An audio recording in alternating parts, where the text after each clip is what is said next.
In this In the Shop episode, we're going to start putting parts on the car we need to tow it, including the base plate and wiring and brake lights and what have you. So come along for the ride as we work on the car.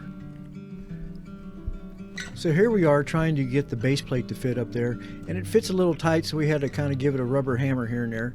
But once we got it in line, then the next step was to drill holes. We had to drill 4 holes in each frame member, just right along with the holes that were in the base plate. And there we are drilling holes.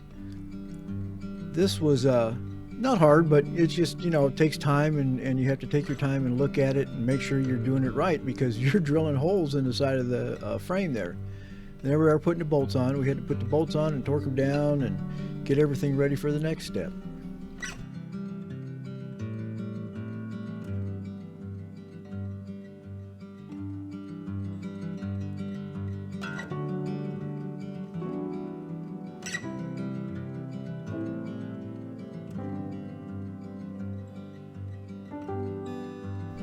Okay, we're going to show you what we've done so far with the little fit and getting it ready to tow. Now we've gone ahead and put the tow plate on, or the what they call the base plate. This is the base plate here. It bolts. You have to drill some holes. It bolts to the frame. And this is the base plate all along here. And this is where some of the connectors are for the tow bar. And we've put the bumper back on. We put the washer tank back in, and it's all fixed up. So the bumper's on, the base plate's on. This is the brake from the easy brake from the tow bar. The tow bar will actually pull on that to put the brakes on while we're driving when we hit the brakes.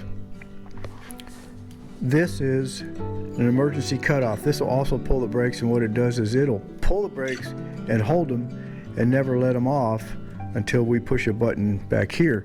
That's just in case the car breaks away from the tow bar or the motorhome, and that's the last line of defense as far as that is.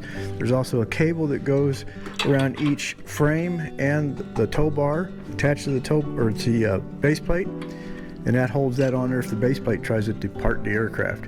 So the next step is we've already also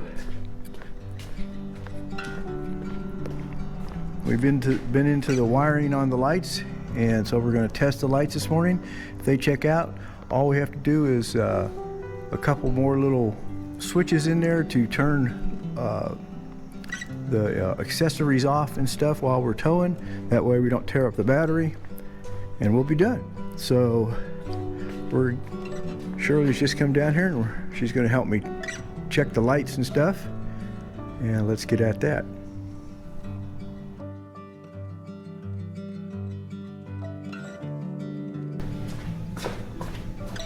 Okay, I'm going to touch the brown wire, and this should turn the tail lights on. So both the top lights should light. Ready? They're on. Both of them? Yeah. Okay. Let me go back. Check that off my checklist. Okay, this should be the yellow wire, which is the left driver's side turn signal and brake light. It's just a brake light. Yeah, but it lights up. Okay. So that's good. It lights at the top. Yes, that's what it should light. Green wire should be the right brake light. Yeah. That worked. Okay, that's it. Lights all work. So we're ready to do the finish wiring on the plug when we ever hook the motorhome up to it. So now we can like button up the whole car and put it back together. There's one other thing we're going to do to the fascia. We're going to paint the fascia with some rubber feeling type paint. It's a flat black, and it'll keep the bugs and the rocks from tearing up the paint. So, well, let's get you caught up here. We actually have the fit out in the driveway, although we don't have the front fascia on yet. But we're done with everything we can do. We're waiting for a part. We're waiting for a battery charger that'll actually it'll actually charge the fit while we're driving down the road hooked up to the motorhome. So we thought, well, let's get it out and see if we need a 2-inch drop or not. And yep, we do. If you notice, when we dropped the tow bar, it was hanging down about like that, and it has to be pretty close to level. And as you can see there, the tow bar is like just where it comes out of the hitch is way high. So if we put it level, well, we can't, we got it clicked. It clicks on here and holds it up. And then you put a bag on it and tie it up. But basically, it should be the same height coming out of there as the receiver. It's not. So we're going to send off for a 2-inch drop and then try it again.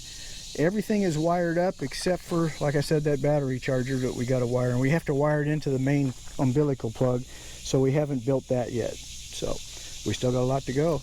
Oh, we did paint the front end flat black. Now that's flat black rubber. It's a spray-on rubber that peels right off if if it gets messed up or you want to take it off. What it'll help with is it'll help with bugs and rocks, little rocks bouncing off of it. It shouldn't chip the paint, it'll chip the rubber. And there's the neighbor's dog. Hi, Dixie. Anyway, we just thought we'd get you caught up. So the next thing is we're going to order that 2-inch drop and go from there. What we didn't show you was the front fascia, which we also painted with this rubberized paint and to protect it, which blacked out everything, which I kind of like. Although, nice to have the Honda letter red, but anyway, that's what it looks like. So it's ready to go on. We just need a couple more parts.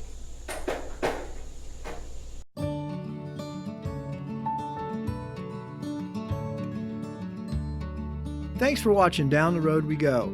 If you're new to our channel or you just want to make sure you see all our videos, make sure you click the little subscribe button on our logo and make sure also you ring the little bell, and that way YouTube will notify you whenever we put up a new video.